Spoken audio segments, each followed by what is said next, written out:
What if the secret to vibrant midlife health isn't more control, but more pleasure? Hi, I'm Adrienne Irizarry, the host of the Reproductive Rebel podcast. And in this episode, I am joined by Carla Wainwright, somatic sex educator and guide, for a conversation that will change the way that you see your body forever. We're exploring how pleasure is medicine for your hormones, your nervous system, and your spirit, and why reclaiming it might be the most radical act of self-love you can take in midlife, because pleasure isn't indulgent, it's intelligent.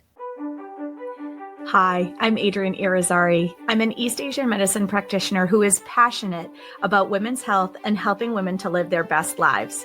My goal is to put you in the driver's seat of your health, offering holistic solutions for a symptom-free life. Statements made in this program are for educational purposes only and not intended as a substitution for medical consultation or advice. We do not claim to diagnose, treat, or cure any diseases. This podcast is inclusive and welcomes all gender identities. The focus of the program is on biological function, and we will use the term women throughout, but it is referencing physiological and social challenges for biology, not identity. Come as you are. I am happy you're here and welcome all performances of identity. I hope you find something helpful in this show.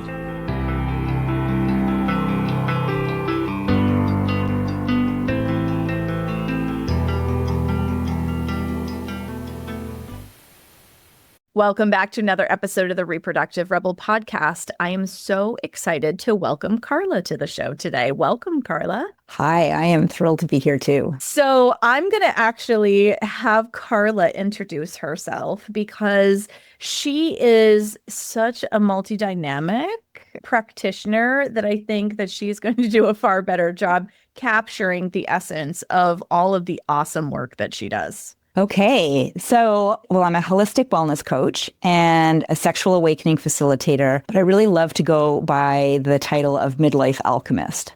And I think that really sort of brings in the various aspects of what I do and some of my history. So a midlife alchemist is, I work with what I call the sacred metabolism, which is really supporting women 40 plus to support their bodies through this really powerful portal and transition from perimenopause into menopause by tending to this incredible physical body that we have that is such an incredible gift, but often can have its own challenges, and also supporting the energetic body. So I feel like, as women, especially, we have to really attend to the sacred feminine within us, but we need to attend to both of those. So when I say midlife alchemist, alchemy is the process of turning base metals into gold.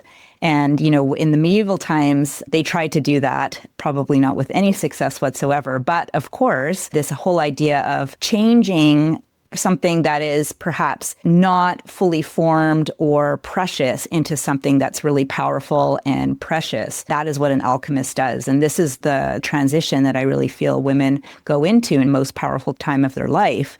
And my role as the alchemist is to help them get there in the most vibrant, expansive, and juicy, easeful way possible. Ooh, see, I wasn't going to do that amazingness justice. I love the fact that you refer to yourself as an alchemist, because I do too.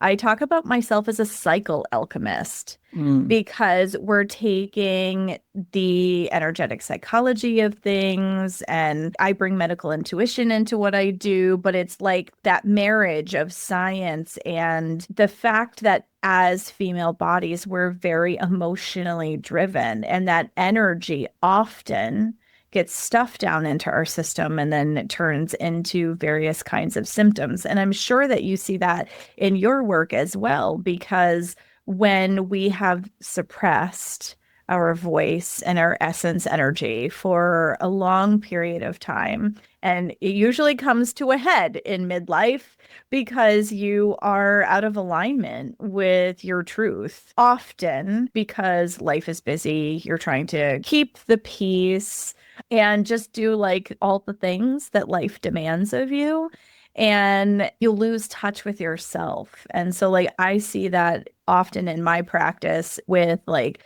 pelvic floor dysfunction and yes, cycle changes are inevitable when it comes to this transitional stage of life, but the severity of the symptoms often also dovetail with where they aren't expressing themselves or they're trying not to fight with a spouse. It's kind of like trying to put all this kinetic energy in a box and the spring gets really, really tight and then it goes boom. And this is where women talk about the rage and the fact that they're irritable with everybody. And I had one client describe it as, I've turned into a fire breathing dragon, send help. I've had some women describe it as an out of body experience where they're like, I hear my mouth moving and this voice in my head is going, why are you freaking out right now? But you're just so in the frustration and the feeling of that frustration. And the change in our hormonal cocktail turns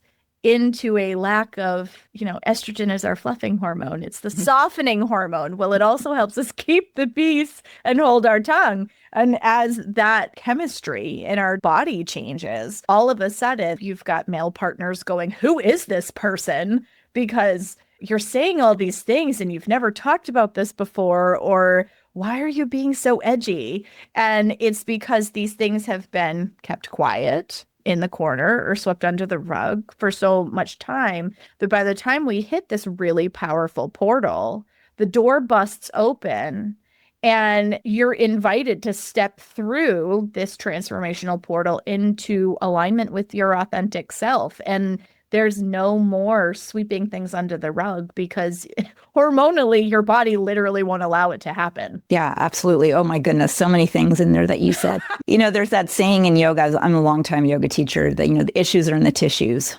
right? And so in some ways we could describe it on the one hand as a perfect storm, but also a perfect opportunity. Mm-hmm. So, as a woman's going through this transition, absolutely, there are these very real and necessary biological changes that are happening, but they're so exacerbated by our modern living and lifestyle that is so incredibly stressful. There's a real biological mismatch between the beautiful design of our bodies, and nothing is designed incorrectly. They're supposed to move through this transition. But when we overlay that with all of the pressures and many respects is kind of like artificial overlay of modern life, we really, really struggle. And, as you were talking about the anger, I remember having a moment in my late 40s where my kids were like, Mom, why are you so angry all the time? And it was a big wake-up call for me because, of course, I knew I was angry and irritable. But when they pointed it out, I was like, whoa, okay. Actually, This is more than like just 10%. It's probably a lot more than 10%. So, there are all of these things that happen, and it can feel like a perfect storm. And I think that if we don't necessarily have context or support or information or understanding, then it stays in the place of storm rather than in the place of opportunity.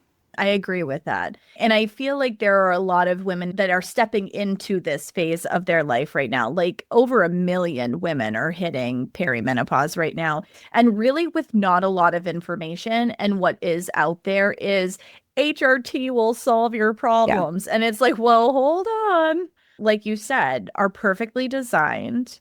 And we're meant to go through this transition. But it is the modern day world that is exacerbating. We have light pollution. Think about all of the blue light that we're exposed to before we go to bed. The pace of our life, how fast it's moving, the fact that we're already overscheduled. And then we hit this phase of our life where some women are new mothers because they stepped into motherhood later. Some women are caring for aging parents, depending on how old their parents were when they had them. A lot of them, myself included, have teenagers, which honestly, from an evolutionary perspective, I think is kind of rude that Mother Nature thought it would be cool to put somebody coming into puberty and somebody coming out of their bleeding years in the same household at the same time. Been there. Like, what kind of joke is that? So it's very hard. Mm-hmm. And living that in my reality right now, like I have 3 teenagers and a 1-year-old living in my house and I'm almost 42. And it's like, Okay, so I can feel my hormones are starting to do this transition, and I'm living with the edginess of teenagers. And like, there are a lot of things kind of all happening at the same time. And yet, I feel a lot of gratitude because I have this information walking into it. For a lot of women, they're just like, my cycle started to get weird. Am I in perimenopause? I feel anxious. I feel depressed. Is this perimenopause? Is this the fact that I'm overscheduled and I'm overburdened? And like, what is actually going on? And the lack of collective information around this very powerful transformational moment in a woman's life is starting to get there, but really isn't there. I look at, some of the most Googled things because I want to keep this show relevant for what people are looking for. One of the most Googled things out there is, when does perimenopause start? Mm. Like, we don't even have that kind of basic information. It's terrible. It's the whole reason I put together a course called Rooted Rising, because I'm like, no, there actually are benchmarks in terms of where this starts. So when people are in the middle of it, they're not realizing that you're actually going through a complete neural rewiring in your brain because the chemistry of your hormones, you have receptors in your brain that interact with all of these things. And it's predominantly estrogen driven. And as that changes, your feelings, your perception of the world, the way you feel about things in your life begin to change simply because of this reworking that's happening. And it's a really powerful time. Chinese medicine, and because of your background, you probably work with this too, but I love the idea that they think about it as a second spring. It is a new beginning. It's not even a chapter in a book, it's a completely new book Yeah. that you're stepping into in your life. That's so powerful. Incredibly powerful. I love that you brought up the second spring because it's an idea and it's like a North Star that really feels so inviting. And so the whole idea with the second spring is, instead of losing that sexual energy through our menstruation, and our sexual energy is the most powerful energy in our body, then gets led up into the heart, like it moves up into the heart and becomes, your creative power creatrix center. So yeah, I mean, we need to bring more of that into the discussion of what's happening so that, women as they're going through this transition it is a transition. And I can say now, like I'm now 2 years postmenopausally, things do begin to smooth out. But there is that transition period that is really challenging. And I think if women really understood that, oh, actually, you know what? The second spring's waiting for me. It may, in those moments that are really difficult, it's like, okay, this is really difficult. It's just like, labor. Yes, you're in transition. Yeah. But what's on the other side is incredible. Yes. And it's a completely new way of moving through the world. It's like we have 3 really potent portals. And I've talked about this in season 2 of this show, but like, these are opportunities to hit a reset button on your health. You literally step into a new identity of who you are. One of those is when you start your bleeding years with your first period. One of those is every time you are postpartum. So whether you had 1 birth or 5 or whatever, it doesn't matter. Every time you are postpartum, you are stepping through a birth portal into a new version of who you are. And honestly, you have the ability through how you nourish yourself, food intake, energetically, what you're surrounding yourself with, to completely reset your baseline. And the third is this very powerful portal that we're talking about, which is moving into your non-bleeding years across the threshold of menopause. And one thing that I loved in our screening call was that we were talking about pleasure as a gateway to optimal midlife health.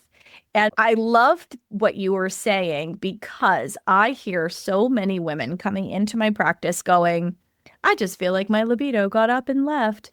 And I don't really have a lot of drive right now. And so to think about those responses and pleasure actually optimizing your journey through this phase of your life I would love to dive into that topic a little bit because I think for some people listening, it's going to turn their lived experience on their head a little bit, and it's going to invite them to critically think around, oh, well, maybe I could do something a little differently. Yeah, absolutely. Thank you for asking this. So talking about pleasure is probably my favorite thing to talk about. And so the first thing that I'll share is that I think we have a little bit of a misunderstanding or a misassociation with pleasure having to be like connected to sex or libido. Pleasure is so much more expansive than that. So pleasure can be, you know, petting your cat and just really enjoying that, bare feet on the ground, a delicious hug with a friend, conversation that you love, you know, looking at the most glorious sunset. There's so many ways we can experience pleasure. And I think it's important that we broaden that definition because it is very true. Absolutely, a woman's libido can be affected in midlife. I want to be really clear that doesn't have to be like the end of everything. There's so many women 70, 80 beyond having the best sex of their life. But, you know, there's a whole process to really nurturing that. But just to come back to the pleasure piece, if it doesn't feel like your libido, your sexuality is really on fire the way you want it to be, we can still nurture our pleasure capacity in so many ways, like in some of the things that I just said. So let me share a little bit why pleasure is one of the first things to go as we go through this portal. Our bodies are wired for survival first and pleasure second. This is an evolutionary strategy and really important because we wouldn't have survived as a species if we just focused on pleasure and didn't actually pay attention to our surroundings and survival. But what that means is that women, especially more so than men, we consistently choose stress over pleasure. And so I think, yeah, it's crazy, but it's true, right? You're probably laughing because you're like, yep, true in my own life as well. So we're hardwired in that way. And at the same time, as human beings, we have this incredible capacity to make conscious choice. So the first thing is just recognizing like, okay, I know that I have a tendency to choose stress over pleasure, but I'm going to start paying attention. Just start paying attention and noticing even in the moment or perhaps later in reflection, like where there could have been a different choice point. Right? So you want to do it slowly because it's not to say tomorrow you're suddenly going to be about all the pleasurable experiences, but it's about noticing, right? Mm-hmm. And so when our nervous system senses that we're under a threat, it diverts all of this energy away from pleasure. And our brain literally begins to downshift libido and joy and anything to do with pleasure because they're not essential to our survival mode. Okay, so we want to be aware that, okay, I'm hardwired to do this, but I can actually make a different choice. The paradox, of course, is that as our stress levels increase, A, because we're choosing stress, and B, because we're losing those neuroprotective effects of estrogen and progesterone, which means that we're way more likely to be in a fight or flight state because we don't have those neuroprotective effects. The paradox, of course, is that while we may not seek pleasure as the antidote, right? So pleasure stimulates two incredible chemicals in the body, the first being oxytocin and the second being nitric oxide. So oxytocin, if we think about a hormonal hierarchy where we have our sex hormones on the bottom, as well as our thyroid hormones, and then on top of that, we have insulin. On top of that, we have cortisol. And then on top of that, we have oxytocin.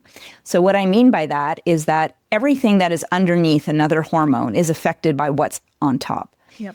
So if our blood sugar isn't stable, which it isn't for most people, only 8% of people are metabolically healthy, which is staggering. And I think something that women, especially in midlife and perimenopause, need to be paying a lot more attention to. And I know that's difficult, but it is a really, really essential piece of overall wellness and being able to move through this portal with more ease.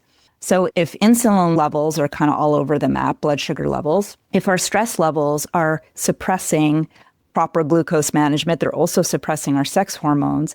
Where we come into that idea of the antidote is oxytocin at the top. So if we experience more pleasurable moments, and oxytocin is released when we have those pleasurable moments, it begins this beautiful cascade effect of reducing cortisol, reducing inflammation, enhancing metabolic function, and optimizing your hormones. So even though your hormones are changing and shifting, which is a natural part of this transition, the big waves are not going to be so big. So we have to, as women, be really mindful that pleasure is the antidote. So how can we experience more pleasure in our life? one thing I want to mention too is that oxytocin only has a half-life of 3 minutes, right? So you can't have like one pleasurable moment and be like, yeah, I'm good, box checked. We actually have to seek it out frequently so that we're continuing to get that beautiful cascade of like neurochemical effect on the body. So, the ways that I recommend that women do this is I often link it to the senses. So if you could find 5 pleasurable moments in your day, one each connected to your senses, and I know you'll have more than 5, but if you ensure that you have one for each sense, then you know that through your day, you're kind of getting those little hits of oxytocin, which will then begin to regulate your nervous system in really, really powerful ways. So what would that be? Can I look at something that gives me joy? Maybe you have a picture. Maybe there's something in nature. Maybe you're looking at your child. Maybe it's a pet, whatever that is. And just pausing. The key is, of course, to pause and notice. Is there a favorite song you can listen to? Do you have a piece of clothing or like the softest blanket that you could just, run your hands through for a minute? What's your favorite taste that you'd like to have today? And is there an essential oil that just makes you feel so delicious inside? So really easy. That's 5 things that you can do.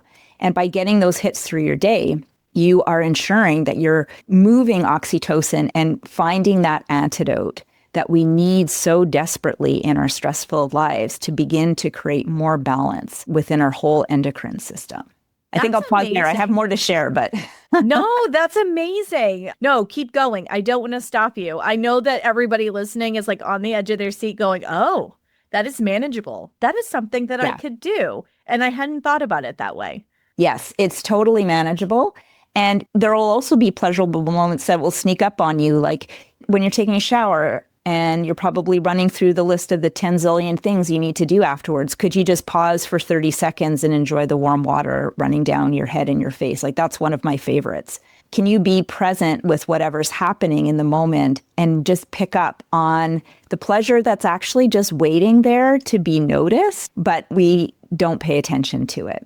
The final piece I'll say, though, around those moments in terms of, ensuring that they're in your day is to also do a recap at the end of the day. So if you could do that with someone, your partner or your kids, that can be really fun. But just having an opportunity to reflect on these were like, what were my 5 highlight pleasure moments today? Just doing that triggers that whole cascade of oxytocin once again in the body. And then you're getting another amazing hit in your body as well. Yeah, so many benefits to pleasure. And then there's one other thing I'd like to mention just around nitric oxide. So that is also produced by pleasure. So when the body is in a state of arousal, or you take some really deep breaths, laughing, having a joy-filled moment, what that does is it improves your circulation, oxygenates the body. You get so much more oxygen to your brain, which, with all the brain fog, we absolutely need. And it supports mitochondrial energy, which are the little powerhouses in all of your cell. But what it does is it restores those nitric oxide levels naturally because they're declining starting in perimenopause, and we want to bring those back up. So when we have these pleasurable experiences, not only are we getting oxytocin, but we're also getting nitric oxide, which is in itself is going to fuel this desire to have more and more pleasurable experiences. That's awesome.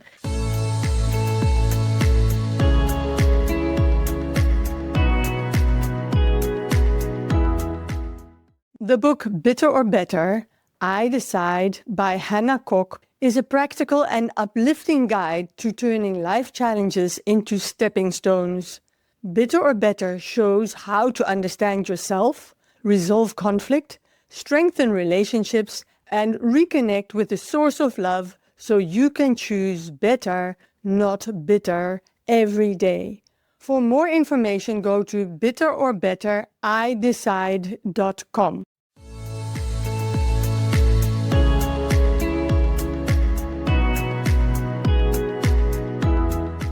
I'm just going to say our bodies are amazing. And this goes back to what you were saying at the beginning, and I completely agree with you, is that we're given all the things that our body needs. And often, beautiful landscapes, the textural experiences, like all those kinds of things. And I talk about my work in terms of ancient wisdom for the modern world because we lose touch with those very simple pleasures in life. One of my favorite places to do my thinking is in the shower. I feel like if I empty my brain, that's when like the downloads come through. And it's because I'm present in what I'm doing and I'm feeling myself running my fingers through the soap in my hair, and that very visceral experience and not thinking about anything except that visceral experience. Often ideas will pop into my head and things like that. I have a girlfriend that said she put a whiteboard in her shower, and I was like, that's brilliant. Like, I need to do that. A great idea. Because that's when the things come to me. And it's because I've allowed for space. Yes. And so I was a musician growing up. I'm still a musician. I work with frequency in my healing modalities, for Pete's sake. But as a musician, I had a mentor who said once that the rests in the music are the space that is music. They are equally as important as the notes that you are playing, because they are what is giving the color to what you are playing.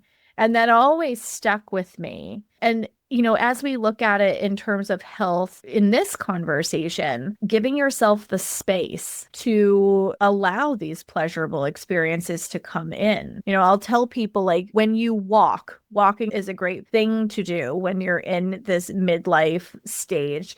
But we're not power walking like we're going to the post office.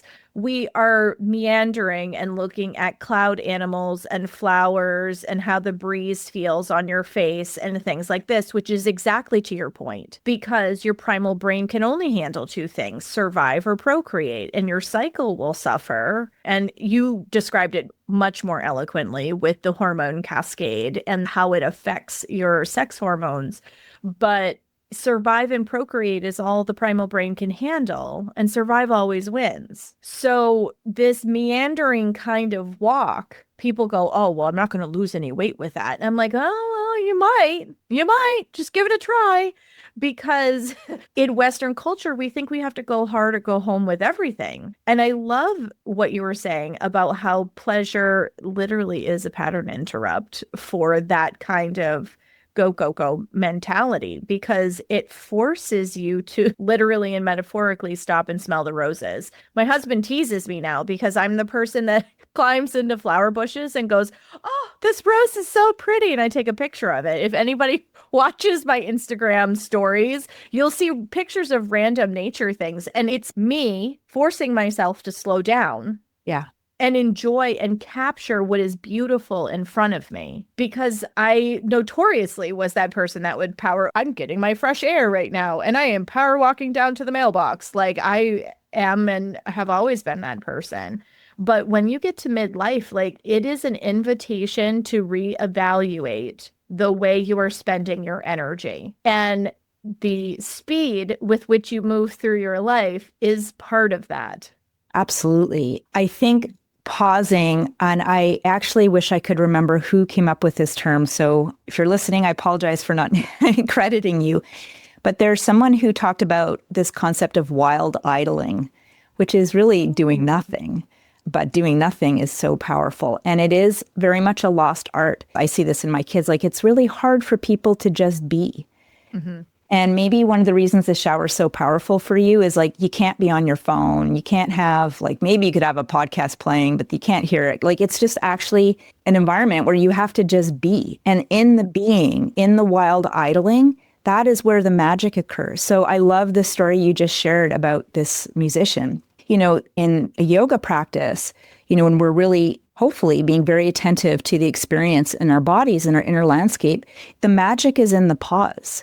The magic isn't necessarily in some complicated pose or even an easy pose. It's in the moment where you're actually just aligning into stillness and noticing what's happening. Yes. And so it is very much a lost practice, because just the current way our society and everything runs is that we're not given the space to do that.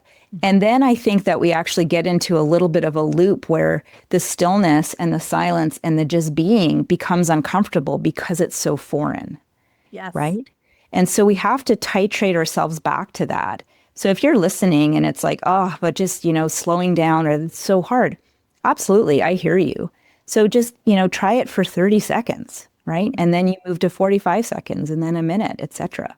Yes, like the pushing, the rushing woman syndrome, all of these things, like they are so taxing. And when we get to this phase in our life, usually in our 40s, it's like the body just starts to put the brakes on. It's like, yeah, brain, you may have a different idea, but this ain't happening. Mm-hmm. And it becomes a forced pause, which can be very uncomfortable if we don't have the tools and the framework to really support it. Yes. And that forced pause often looks like body symptoms that are Yeah. inconvenient and uncomfortable.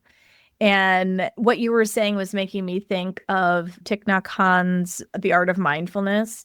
There is a part in it where he talks about the simple act of doing the dishes and feeling the water over your fingers and, watching and observing what it is that your hands are doing. And he's like, it could be making a cup of tea. It could be washing the dishes. It could be, these things that we do in our daily life too. A lot of things we do on autopilot. Mm-hmm. And when we're very intentional and present in doing these quote unquote mundane day-to-day things, the idea of moving into stillness gets less foreign and a little bit less uncomfortable because you have this intentionality around going through your day. I know when I first started doing acupuncture, they would needle yin tang, which is right in the middle of the forehead. It's near your third eye, or it's at your third eye. And she always used to tell me, I know when you think too much while you're laying on the table because I pull the needle out and it bleeds. And I was like, what? I was not. And then I really had to think about it. I'm like, nope, it's because I'm using this time as I'm laying here thinking about the things that I need to do. And I started picturing the white room. So I'm going to date myself a little bit. I already revealed my age. So here we go. The movie Men in Black, when he's walking in and it's like this big white room, like at the very beginning of the first movie, there's not a single thing in it. You actually can't tell the difference between like the floor and the ceiling because it's just like a white bubble. And I started picturing that room in my mind when I would go into my acupuncture appointments because I was like, if I can get into this white, empty space and let the thoughts that bump up against it just kind of pass for now, I'll just keep myself in that white room. And giving myself that concrete visual, it was so much easier to keep my brain empty. And I could get into my chi nap a lot faster. So like that floaty feeling that you get with acupuncture. And you can even get it in Shavasana too. Like when you're laying there in Shavasana, that floating feeling that you get as your chi is moving, but you're allowing like empty presence essentially is really, really powerful. And honestly, one of my favorite feelings. But I couldn't achieve it for a very long time. Like I was getting benefits from acupuncture, but I didn't get like those deep, rich benefits until I could turn my brain off. And it is so hard for so many of us because in your midlife, you are managing a household, you have teens going to sporting events and this, that, and the other thing. And did so and so take their vitamins this morning? And did I pick up the dry cleaning? And crap, somebody needs to board the dog. We're going on a trip. Oh, well, okay. Did I end up picking up this other thing because the clothes need to be the season that we're not in right now, right? Like all those things just keep rolling through our head all the time. And sometimes there are very attentive partners that are a true partner in that kind of mental load. But a lot of women find themselves carrying the majority of the mental load. And I feel like it's just gotten even worse since COVID.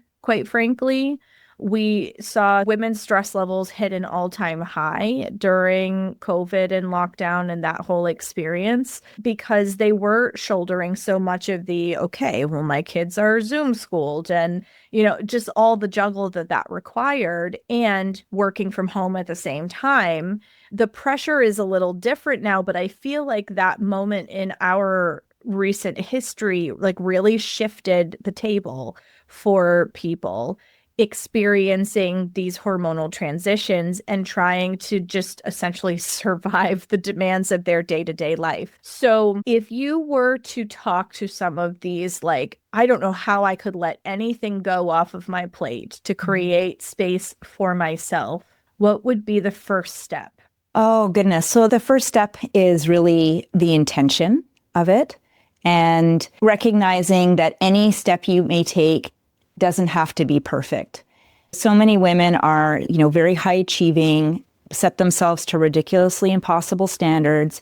And so if you have a vision that your self-care is going to be as on point as your mothering and perhaps partnership and work and all of those things, you're setting yourself up to just be probably disappointed and then perhaps give up, right? Mm-hmm. So super small incremental steps. I think that our nervous systems are so taxed that we need to do things in small, manageable ways that open our window of tolerance, our capacity to take more. So I do really think that many women can benefit, and I know sleep's been hard for me since I was a kid. So it's like, I really know how important sleep is, but getting up even like 5 or 10 minutes earlier, and that is just for you, is so important because most women are probably like me, that if you don't do it at the beginning of the day and you keep saying, I'm going to do it later, next thing you know, it's like 9:30, 10 and you're done. And that's just never going to happen. So I would say, can you just even get up 5 or 10 minutes early, and you can just even stay in bed and sit up and then just take 10 deep breaths. Set your intention for the day. Stroke your arms, your body, say something loving to your body, even if you're not feeling particularly loving towards it for all kinds of reasons. And make that a very small but manageable, doable ritual that really sets the tone for the rest of your day. And then if you can layer on top of that, I'm going to give myself 5 pleasure moments, and they don't have to be long. They could be 30 seconds, right? Incrementally, and then have the reflection piece at the end of the day. I feel like for most women that would be doable. And if you are living in a house with a partner or even maybe older kids, sharing with them your intention around this and seeing if they can celebrate and support you. Hey, mom, did you get a chance? I'm super curious. What were your 5 pleasurable moments today? Or did you do your 5 minutes in the morning or something? And I mean, I know I have had teenagers, I get it. They may or may not do that. But if you can have the buy-in and the support of the people around you who can really celebrate your wins and then gently encourage you when you feel like you've gone off track, that can make a big difference. An accountability sister too. That's also another great thing. A friend hey, let's try this together and check in with each other every day. I love that. I do something kind of similar to that, although I love how you broke it down. And I think that Carla's wisdom is a really manageable way to get started with all of this. For me, I had a hard time to slow down enough to create those moments for myself. And for me, it started with opening my curtains so that I'm getting the natural light in my eyes first thing in the morning, because that does affect how your hormones show up, everybody. And I put my hands over my heart. I'm a deeply energetically sensitive human, and it took me a long time. I was stepping into my perimenopausal years when I finally realized that part of what I was feeling was actually me absorbing what was going on around me, and I was feeling other people's stuff. And so something that was super powerful for me is I would put my hands over my heart and I would just ask her, how do you feel today? What's real for you today? And see what came up. I would just be quiet and let my body talk. And that became such a treasured 5 minutes for me in the morning. I guess it's a bit of a meditative practice, but it helped me figure out where my baseline was walking into my day. Mm-hmm. And then I could tell if I had an angsty teen, is this coming from me or am I feeling other people's stuff around me? And that level of discernment was really helpful for me because as a high functioning, high performing person, I was very anxious for a lot of time because I just felt like it was always me that it was emanating from. But that quiet moment helped me figure out where my baseline was. So as I walked into the environment around me, I realized what was mine and what wasn't mine. And that was incredibly nourishing for my nervous system. So whatever it is for you, whether it's 5 minutes and just checking in with your heart and asking, how do you feel today? I have a journal over my bed. I try really hard to sit with it a lot more often. I love to write. I just don't always have the time to do it. But small moments for you, you are worth it. I'm going to say that again. You are worth it. You deserve these moments. And I know that there is a lot of shame and guilt that a lot of women feel over not constantly being in motion because our culture has told us that we need to live in spring and summer energy and produce and move all the time. But in Chinese medicine, this perimenopausal transition is actually the autumn, and you are moving through your metal years. And there's a letting go that happens in the fall. Just think about the leaves being let go of from the trees and falling to the ground. They turn this beautiful color.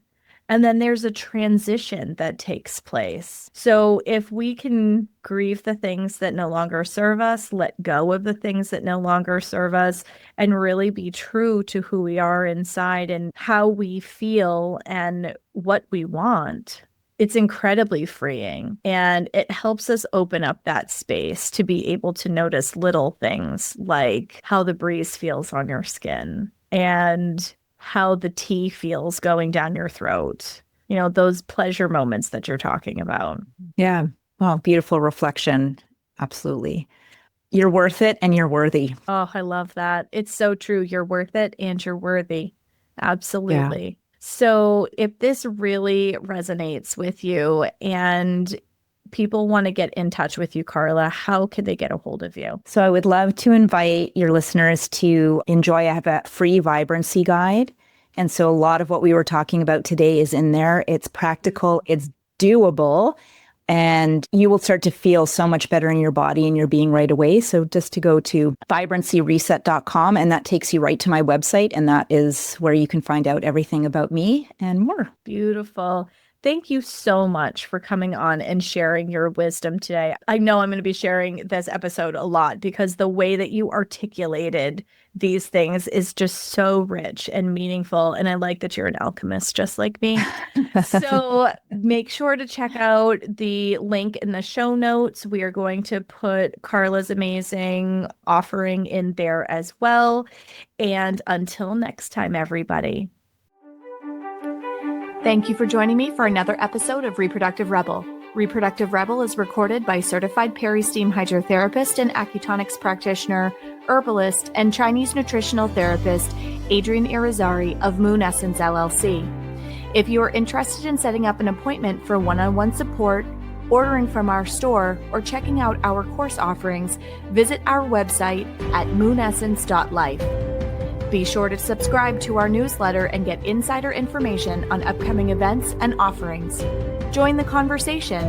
Like and follow us at MoonEssenceMe on Instagram, Facebook, or LinkedIn. Your voices make this program possible. Thank you all for your continued support.